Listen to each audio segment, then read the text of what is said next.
coach Tori, and this is Raising Runners. Today, I have a really fun interview with Alyx Luck. She is a runner, personal trainer, mom, ex-bodybuilder. She lives in Hawaii. Super cool person. We talk about her running journey and starting running up her driveway, which, spoiler alert, wasn't your average driveway I picture, more like a 10-mile driveway. We talk about her running through school, how competition really changes the way you think of things. We talk about her bodybuilding career, her personal training, all about her coaching others, and methods or not methods of motivating and goal setting. So it's a really fun interview. We really just talk about some of the cool stuff that she's done and the way that she is living her life now. So I hope you enjoy and find some helpful information.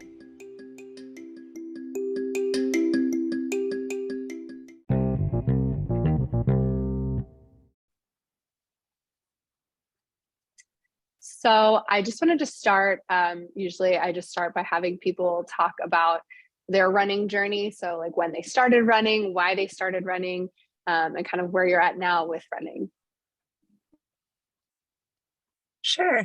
So I've been a runner most of my life. I started as a kid, which is why I think the program that you're doing is so cool. I ran, I think I was probably about 7 when I realized that people could run really long distances. And I was already doing these horseback races that were really long distances as well. So my brain kind of connected, oh my gosh, like people run the same races that the horses do. And I just thought it was so fascinating. So at the time we lived way out in the country, and I started asking my mom if I could get out of our vehicle and like run home. And it was like further and further and further. And finally I was running our whole driveway, which was like a 10-mile driveway. And I had no idea that that was like really far as a kid to be running. And, my parents just never put any they didn't say anything. They didn't make it seem odd. They just normalized that if I wanted to move and I was having fun, then that was great. And I'm sure it was really annoying that they had to spend 2 hours driving down a 10-mile driveway instead of, 20 minutes, but they did it. And because they were excited for me to be excited about moving. And, I'd drive, or I'd be running and my mom would drive behind me and be like, how fast am I? And of course she's just looking at the speedometer and telling me how fast I was going. But I think that initial encouragement that she gave me made it a lifelong action. So even though I wasn't always a runner, like I ran in high school and then a little bit in college, and then I took a few years off, I always kind of kept coming back to it because it became home to me, and it became how I processed things and how I took time for myself and how I enjoyed being outside. And so it was just such an integral part of who I was, I think. Because I started as a child, it's been like a really enjoyable lifelong home. Now I'm pregnant and have a 14-month-old as well, and I run still pretty much every day. So a little bit different sometimes being pregnant and stroller running than my normal trail running. But yeah, I've done a lot of really big races and a lot of really short races and everything in the middle. And yeah, it's just a really nice home for me, I guess. I love how you talked about you started running just for fun and up your driveway. It also sounds like you must have grown up in a really cool area if you have a 10-mile driveway. I can't even imagine. Because I feel like people usually start with like, oh, I wanted to race, I wanted to win, I was good at it, those kinds of things. So, it's nice that you said you started because it was fun and you like to do it and you were encouraged, and that kind of turned it into like a lifelong thing. So you mentioned Oh, go ahead. I don't even think I was going to say, I don't even think I raced until high school. So I went to high school pretty young. But I mean, I had been running for 5 or 6 years by the time I got to high school. And so I didn't know if I was fast or how many miles I was running. Like there was no concept of racing or being competitive. So I think like having that really big base of it being fun was really helpful. Oh, yeah. Totally. When you started racing, did you have any idea like what distances people were racing? Obviously, in high school, I don't think they're doing 10-mile races, right? I think the most is, but they do a 10K maybe. I don't even know. Do they even do that in high school? But what races were you doing? So my high school, our cross country was 5K, and then sometimes we would go to Texas, which was only 2 mile. And I remember thinking like, wow, they're so weak here in Texas. They only have run 2 miles. We run 3, you know? It was so funny, but it was interesting because, I never really connected it until talking to you. But at the time I would run, like before high school, I would run 10 miles at a time, like not thinking about it. But as soon as I got around other kids and they were complaining about, oh, we have to run 3 mile repeats, it's so far, all of a sudden my attitude towards it changed. And I was like, oh, and we would like, I remember my friend Whitney and we would literally like go hide in these cornfields in the middle of nowhere to like cheat some of our running so that we didn't have to run as many mile repeats. Or, we were running less than I had been running when I started school the summer prior. But it was so far because of the formatting and the social response to it. And so it was really just interesting thinking about it. And at the time, I still knew that people ran ultra runs, and because I was introduced to that sport really, really young. But I think my attitude towards running changed to work as soon as it was a sport. And I think I'm actually really glad I quit college running after the first year, because I think if I had stuck with trying to force it, I probably wouldn't have been a lifelong runner. I probably would have been a competitive runner that did, however good, and then I would have quit. Wow. When you quit in college, was it because you just weren't loving it anymore, or were there like external factors as to why you weren't running anymore? I just wanted to drink beer and play rugby. And honestly, I didn't want to do it because I went to a Division I school, and I went from being the best at a small school or really good to one of the worst people on the team and probably the worst person on the team. And it was very humbling. And I wanted to run shorter distances. So I wasn't running cross country because I had that formatting that further was harder, but I wasn't necessarily as talented at it as those girls. And I was much younger. I went to college at 15. And so I hadn't kind of gone through some of the puberty changes. And yeah, I quit for probably, let's see. So I quit at 16. Really, I mean, I would run occasionally, but it wasn't like a habit until I had a knee replacement at 22, and the doctor told me that I would never run again. And it made me so mad. I just started running again really consistently. So it's just a Wow. really interesting gap, but that's why I'm so excited when somebody wants to get kids into running and they want to get them excited about it. And it's not all about focus of competition.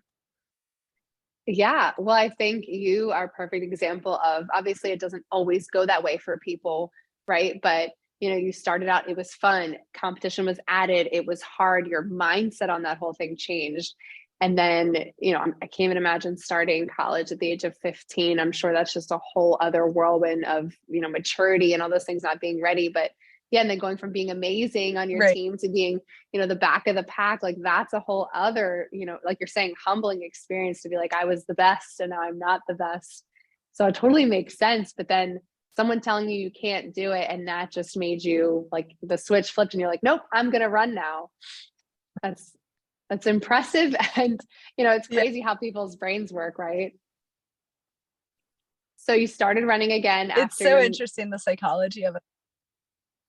oh my gosh, yeah, sorry. There's like a slight delay, so I feel like I keep cutting you off a little bit. Um, so you started running after your knee replacement again. What did that look like? I can't imagine it was a lot of running, or, how did you get back into it? And then, what was your running routine like until obviously then, kids, and that changes it again. So yeah, so it's been about, let's see, I'm 35 this year, so 13 years of running really consistently. Um, at the time I was doing bodybuilding and MMA, and so it was just kind of like part of my fitness. It wasn't the thing that I did. And so that was kind of my running through the rest of my 20s. It was really hard at first, obviously. I didn't have a lot of knee strength, I didn't have a lot of mobility.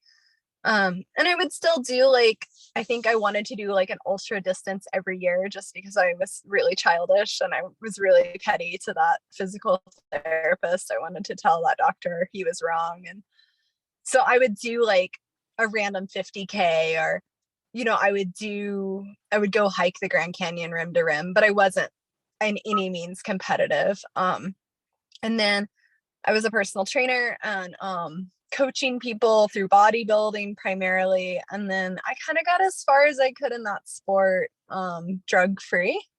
And, I don't have any issues with people in that sport that do utilize drugs. It's a very integral part of that sport. It wasn't for me. I wanted to have kids, and I knew that I had kind of reached the potential I was going to reach without using drugs. I had done it for over 10 years.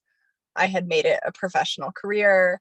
I was competing internationally. And I kind of I got to the I was top 20 in the world competition a few times. And I was like, that's about it. Like, these girls are getting bigger and that muscle isn't 100% genetic to work ethic. And there just wasn't a level of competition that I could compete with. And so I made this, I was probably like 28 at the time or so. And I was kind of like, well, what do I want to do? I really missed running. And at the time I was hiking a lot for fitness with a little bit of running for cardio.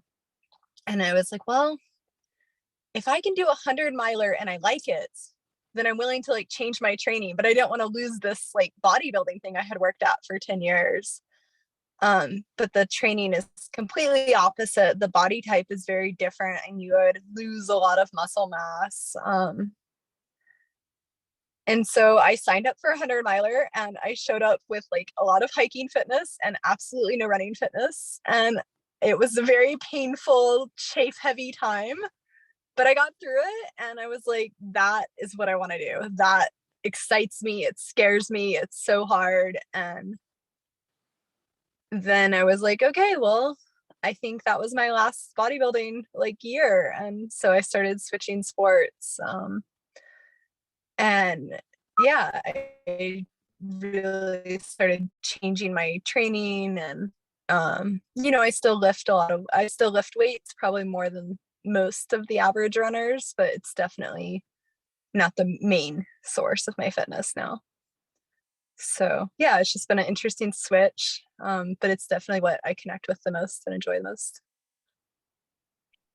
Yeah. So, like you said, bodybuilding is so different from the kind of training you do to run 100-milers.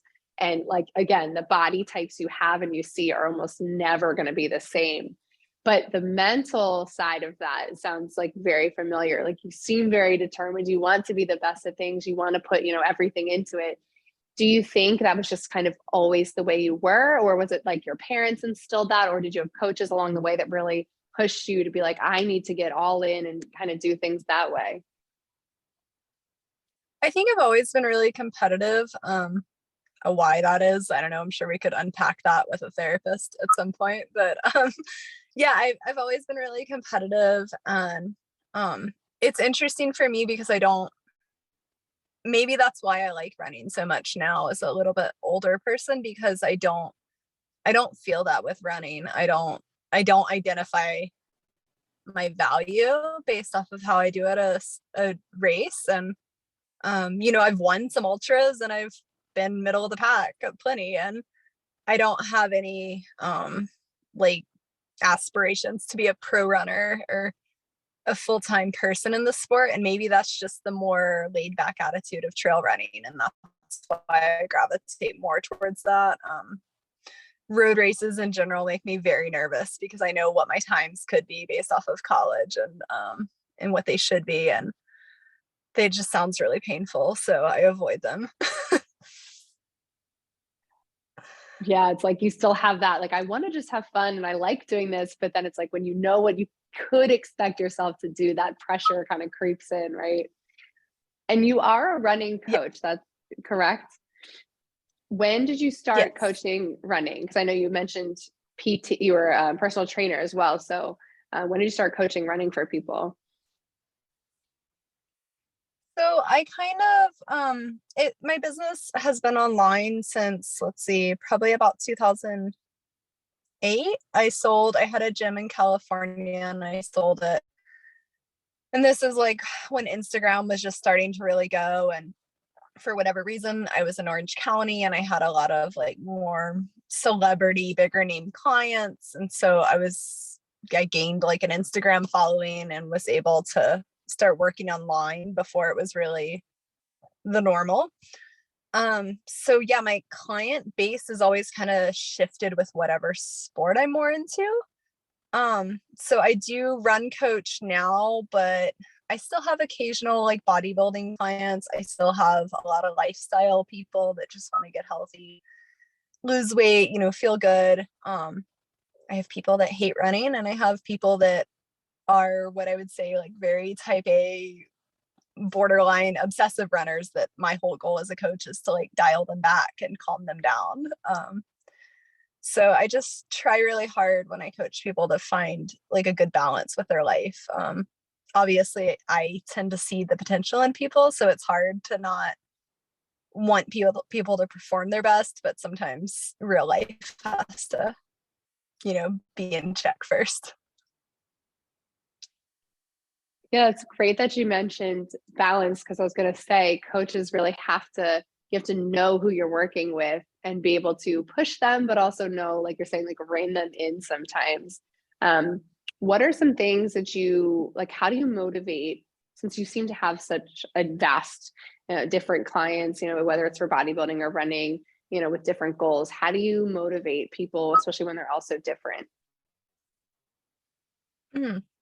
I don't really try to motivate people. I've been coaching for so long. I mean, I started in high school, so it's been 20 years.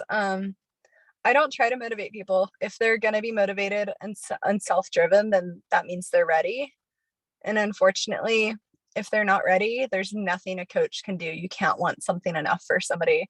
There's no words you can say, there's no nagging you can do. I mean, ultimately, you can do that and it will push people a little further, but long term, it's got to come from within. So I don't try to motivate people. If people hire me and then ghost me, then that's on them.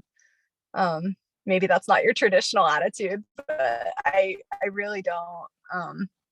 I try to just set back and like lead by example and just say like I'll ask questions like if they're failing at a workout program and they're not doing it.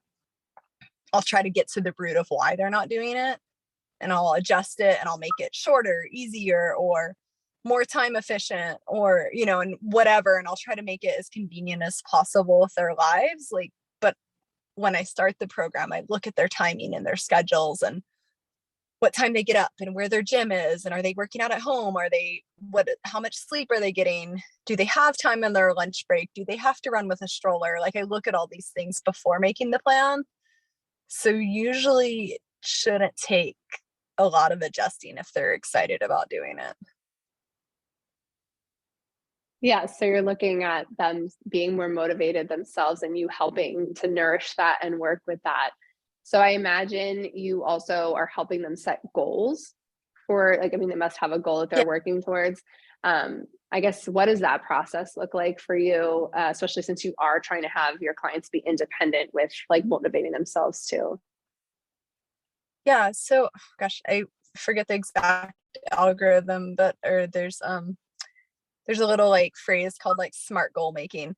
But essentially it's you want it to be reasonable, you want it to be within capabilities, you want it to be something that excites them, and you also want it to be something that's actually tangible. And I think that's the problem is a lot of people, they're like, I did my first 5K and now I want to run a 100 miler, and it's like awesome, but as soon as you start running 50 or 60 miles a week, you might be really overwhelmed. So let's let's look for a half marathon next week, next month or something. And so I try to help people like kind of take their big goal and break it into small goals. And then, if somebody, I don't seem to attract that kind of client very often, but if somebody doesn't have a goal at all and they're just like, oh, I just want to have a coach, I'll try to push them a little and like, oh, well, what excites you? Do you like trails? Do you like road? Okay, well, let me look in your area and I'll look and see what's, coming up in the races and maybe suggest something. But, sometimes it can be something small. Like one of my clients this week, I don't think she'd mind me saying, Erica, she just had a baby about a year ago, and she just went to this trail running group on Wednesdays that she thought was really fast. And I had kind of nagged her to go a few times, and it turns out that she was just as fast as they were, and she had a really great time. And so like little things like that, maybe sometimes I'll push people, but usually people come at me with a big goal and I try to help them break it into bite-sized chunks. Yeah, no, and that's great because we talk about with the kids a lot too is we want to have an aggressive goal. So they are pushing themselves, but they need to have those small goals so they can feel those successes. So, it's nice to see that what we're doing with the kids also is things that like you're doing with adults and everybody else as well. Speaking of kids, so you have a 14-month-old, you said, and a baby on the way. Is that right? Yeah. Have you, well, congratulations. Have you thought about your little ones doing running? Have you thought about being like a sports parent or anything like that yet? I know it's so early. I asked somebody else this too, and they had like an 8-month-old. I'm like, have you thought about them doing sports? And they're like, not yet. That's funny.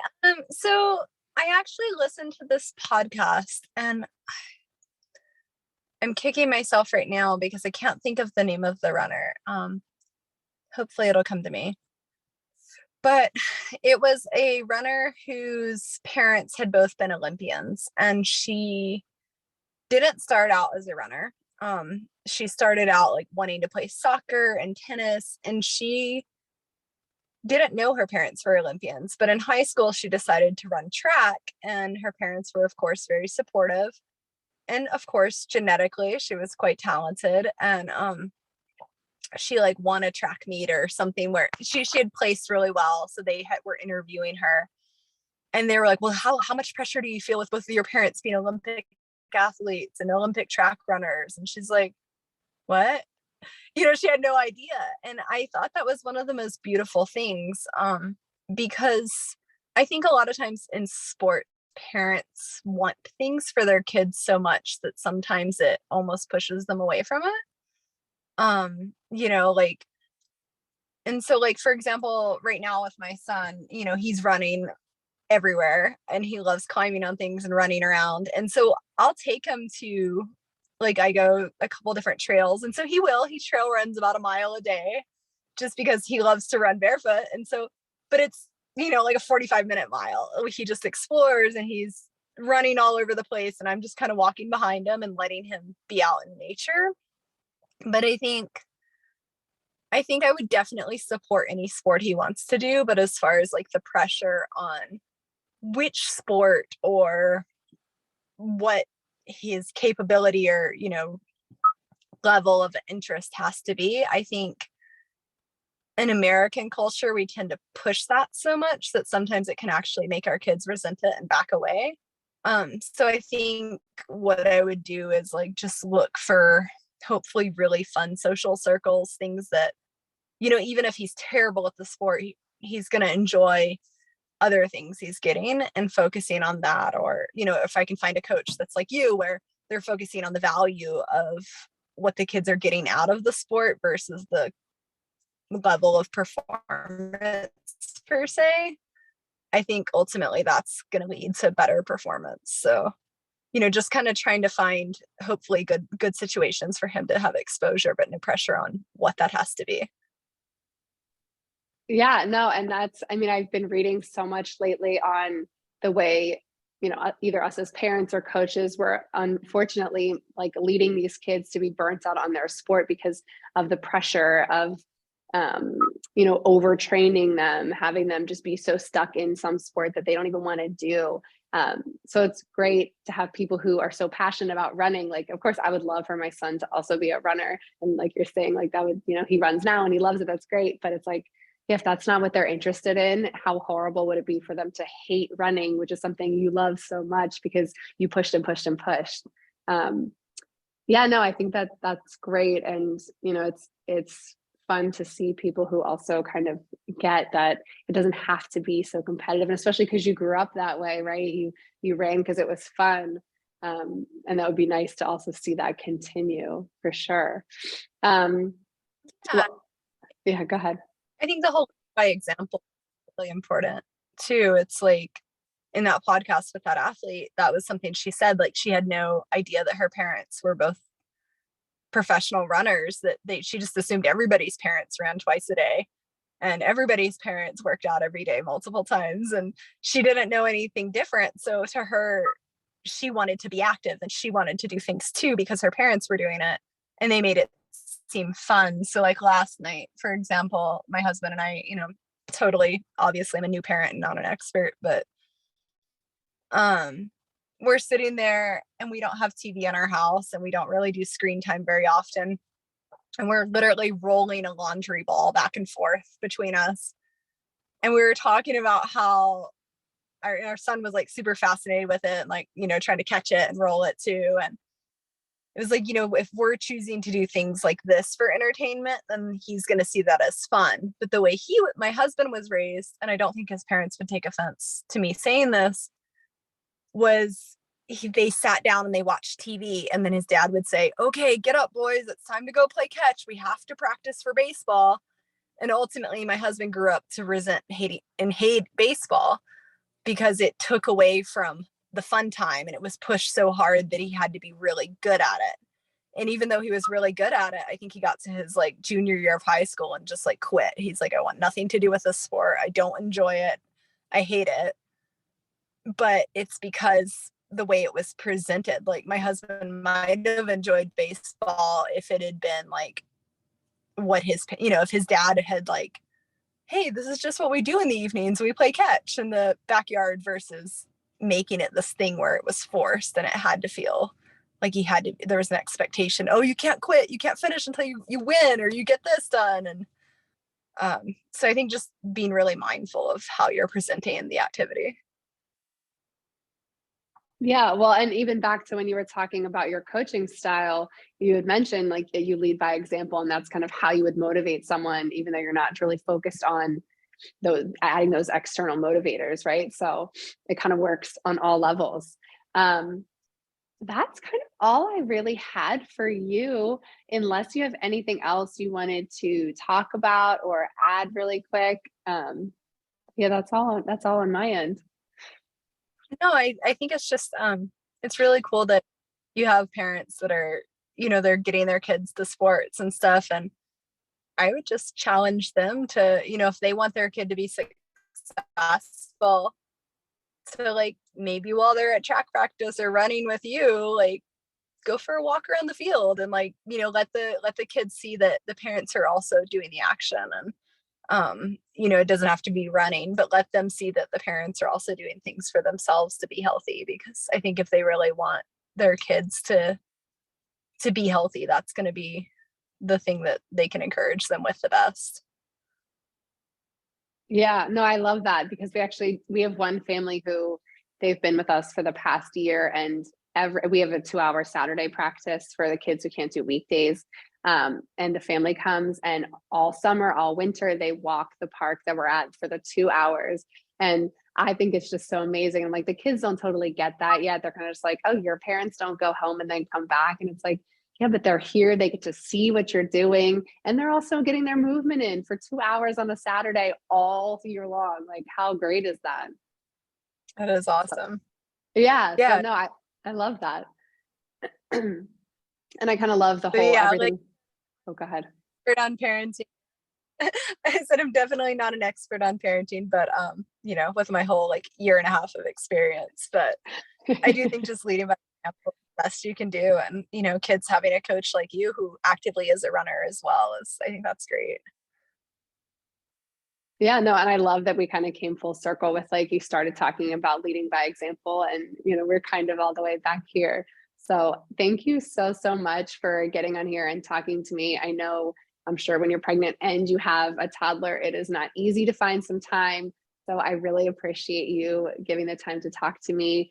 I loved hearing about your running journey. I thought that was super cool. And again, like your style of coaching and how that kind of also ties in with parenting. So no, that was really awesome. Thank you so, so much. Yeah, thank you.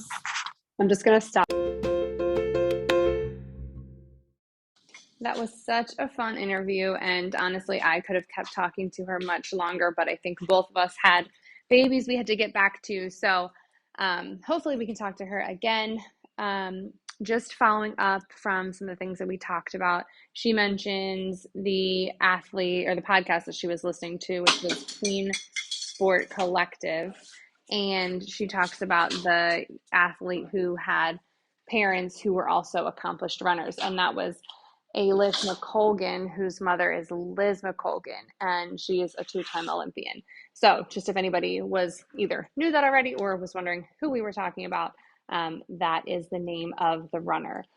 Also, just an update on if anybody's following the Run Far Foundation and Greg Nance, who's running across America for youth mental health.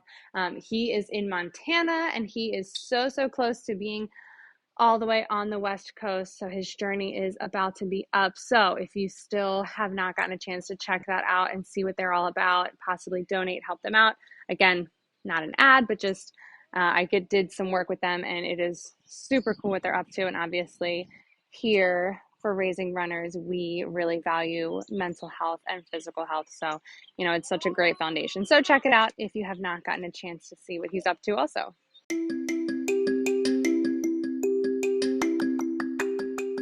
Thank you again to all of our interviewees and for everyone who is listening and hopefully getting some really awesome information.